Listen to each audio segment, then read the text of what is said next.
Mga kabayan, magandang umaga sa inyo dyan. Kauwi lang po galing trabaho at ngayon po ay matutulog mamaya-maya. Kamusta kayo dyan mga kabayan? Ako po nandito sa Parwania, Kuwait. Bago na po ang aming accommodation at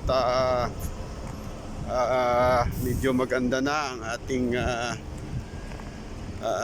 sitwasyon, di katulad ng dati. Maraming salamat sa Lord at sa mga taong ginamit ng God, sa mga prayers. Maraming salamat sa inyo. At ako po'y ito po ang aming dito po banda ang aming accommodation. Di na siya disyerto. Dito na po, malapit na sa mga pamilihan, may mga mall na.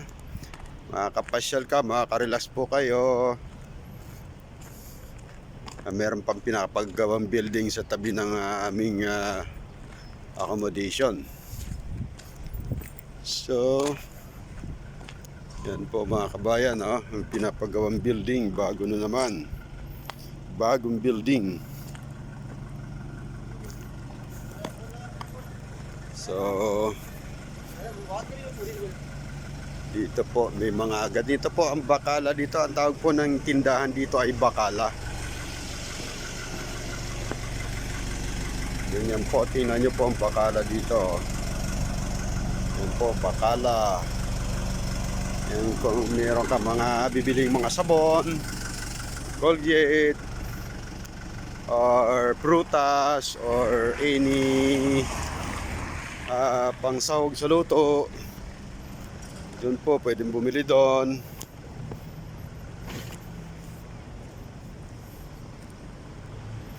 Yan din po ang aking bagong uniform mga kabayan. Meron din ditong laundry, pero hindi ako nagpapalandry, ako na naglalaban, sayang pa. Ang padala pa yun sa pamilya. So, dito kami, malapit na kami sa aming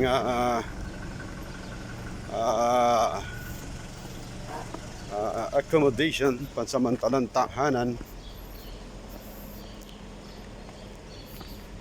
May mga delivery din dito ng ayan, may mga food delivery. May KFC din kasi dito, may Jollibee, may Chowking, may McDonald's. Yan, McDonald's.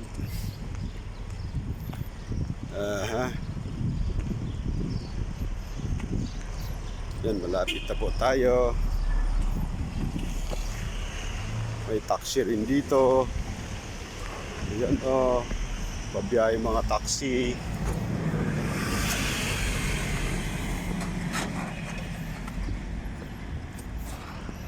So malapit na tayo.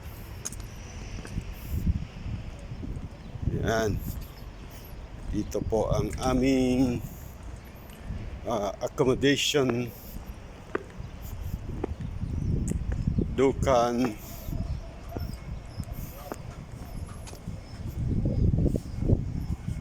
May katabi kaming hardware. Ayan. Yan, dito po kami nakatira. Diyan po kami nakatira mga kabayan. Taas na akin, mataas. Yan po. Ipapasok na. Ito po ang aming miss hall dito.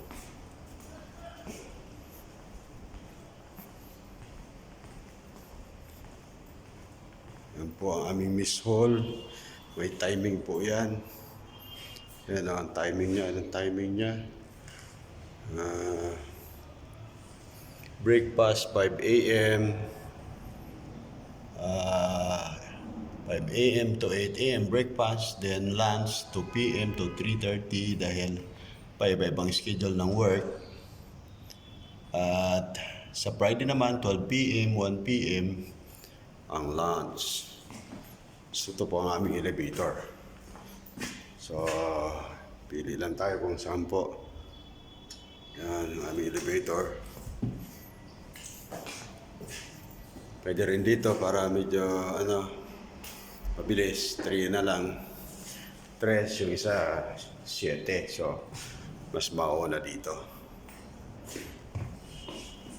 Okay. And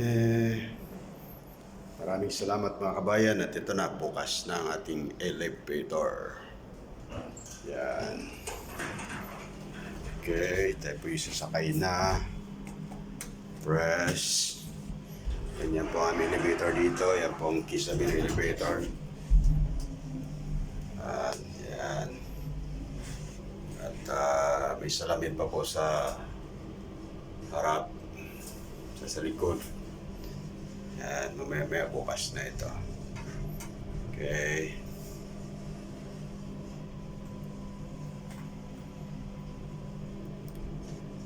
Okay, mabilis siya. Okay, malapit na.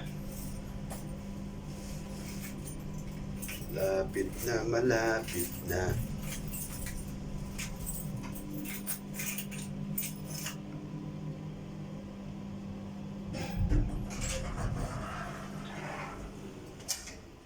Ayan. Meron pa kaming tanim dito. Ayan. May tanim pa sa paso. Yan o, ganda. So, ito po ang aming kwarto.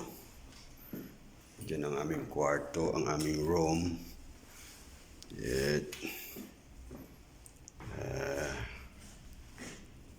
Diyan ang aming room, mga kabayan. Okay. Hubad muna ng shoes.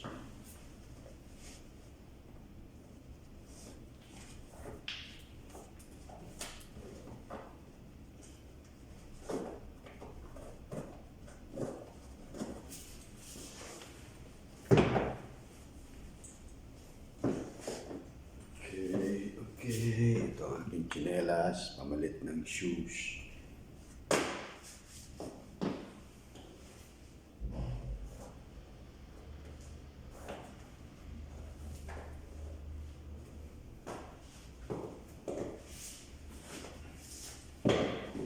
Yan. Okay na, natanggal na yung shoes. Po ang aming shoes, may panlakad, may safety shoes, may panlakad, may safety shoes, pantrabaho at panlakad.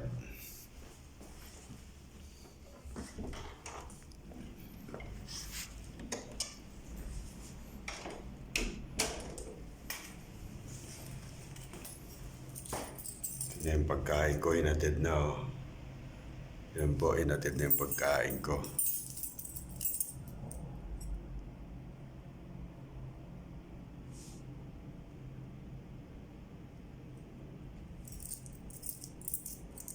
Okay. Open na natin. Okay, open na.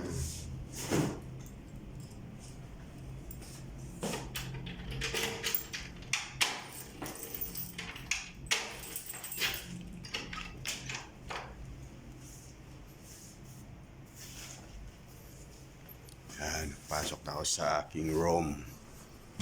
Itong aking sampayan. Itong aking kwarto, yan. Itong aking higaan.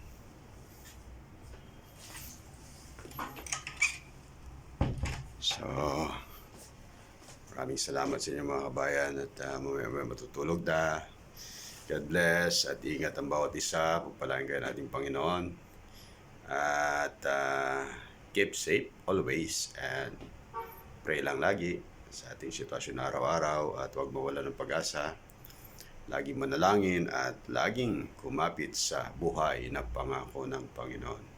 God bless everyone and stay safe. Kakain tayo mamaya-maya. Maraming salamat sa inyo mga kabayan at tuloy lang tayo sa ating pong araw-araw galaw ng buhay. Para sa pamilya, sa mga anak, makatapos sila, makagraduate. At sila po ay natutuwa tayong sila po ay mga successful na sa buhay. Yan natin pong katuwa ng mga parents, sila po ay maging successful.